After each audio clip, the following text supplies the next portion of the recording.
मित्रों, हिंदी में यथार्थवाद की चर्चा बहुत होती है। यथार्थ क्या है और कल्पना क्या है, आदर्श क्या है, कैसे इनको समझा जाए। और जीवन में भी हम यथार्थ की बार बार बात करते हैं। उसके महत्व को समझने समझाने का हर बार प्रयास करते हैं, लेकिन उसका परिणाम क्या होता है, उसको कैसे समझेंगे हम। यथार्थवाद और आदर्शवाद दो विरोधी विचारधाराएं हैं।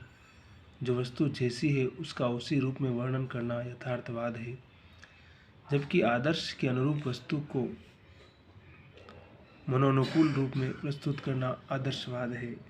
हमारे चारों ओर जो यथार्थ जगत है उसमें परिवर्तन करने या उसे विकृत करके प्रस्तुत करने का हमें कोई अधिकार नहीं है।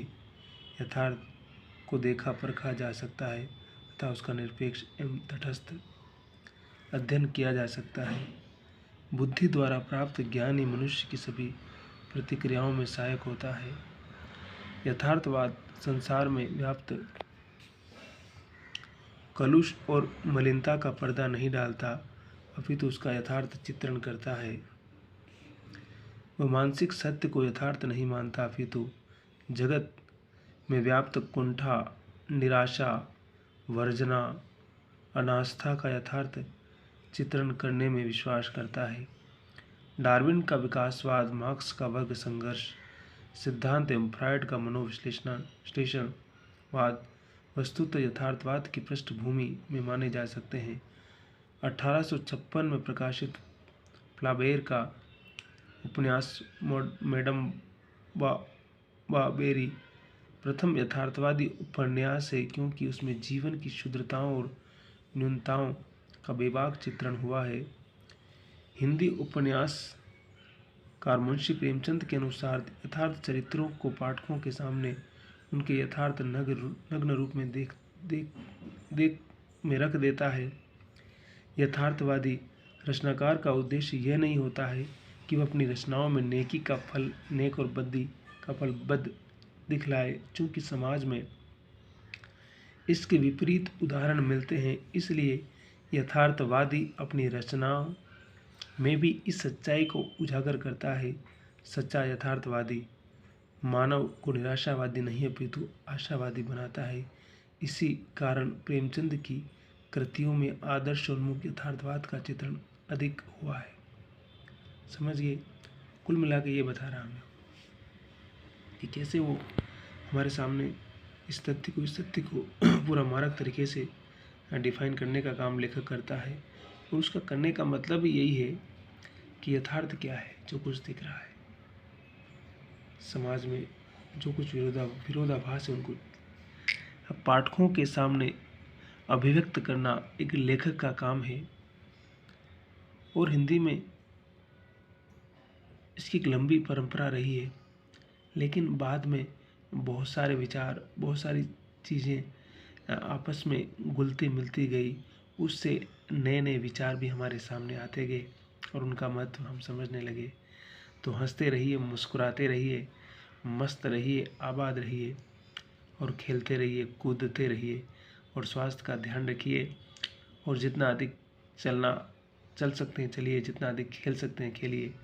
डेली ये सब चीज़ें अपने रूटीन में शामिल करके हम शारीरिक रूप से और मानसिक रूप से स्वस्थ हो सकते हैं।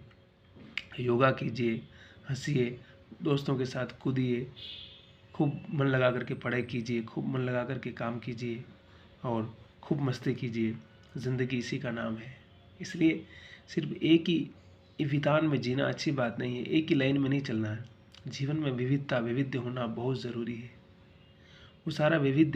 वो सारा जिसको हम कहते हैं ना कि बकवास है। इसलिए नागार्जुन ने एक जगह कहा ना कि जो लड़का चौराहे पे जाकर के बहस कर रहा है, लड़ाई झगड़ा कर रहा है, उसकी ज़्यादा चिंता नहीं है मुझे उसकी चिंता है कि जो कमरे में बैठ के सिर्फ पढ़ाई कर रहा है। क्योंकि अगर उस फील्ड में वो असफल हो गया, अगर ज़िंदगी में माना कि उसमें उसे सफलता नहीं मिली, तो उसके सामने बहुत सारी समस्या खड़ी हो जाएगी, क्योंकि उसने जीवन को बाकी तरीकों से देखा नहीं, समझा नहीं है। इसलिए उन सारी बाकी परिस्थितियों का सामना करना उसके लिए मुश्किल हो जाएगा। जिसने हर तरह का जीवन जिया होता है ना, वो जीवन में उतार चढ़ावों से इतना घबराता नहीं है। लेकिन जिसने एक ही तरह का जीवन जिया होता है और जिसने एक ही तरह की दुनिया देखी होती है, जब वो दुनिया अचानक उसके हाथ से छूट जाती है तो उसका कॉन्फिडेंस, उसका आत्मविश्वास सब कुछ चला जाता है। उसको लगता है कि मेरी ज़िंदगी खत्म हो चुकी है। और ऐसे ही लोग फिर आत्महत्या और तमाम तरह के रास्ते अपनाते हैं। पूरी तरह से वो निराश हो जाते हैं कि मैं तो अब ज़िंदगी में कुछ कर नहीं सकता हूँ। लेकिन ऐसा नहीं है। जीवन हमें बहुत सारे अवसर देता है और हमें जीवन को हर एंगल से समझना, देखना बहुत ज़रूरी है। उसके वैविध्य को समझना, उसके अंदर की वेराइटीज़ को समझना। अगर ये चीज़ें हम रचनाओं के माध्यम से, यथार्थ के माध्यम से समझते जाएंगे तो शायद हम जीवन को ज़्यादा बेहतर तरीके से समझ भी सकते हैं, उसका मूल्यांकन भी कर सकते हैं और उसकी विशिष्टता पर विचार भी कर सकते हैं। तो ये बहुत सारे सवाल हैं। तो हंसते रहिए, मुस्कुराते रहिए और हमेशा नए नए अनुभव लेते रहिए और आगे बढ़ते रहिए। और शब्बा खैर।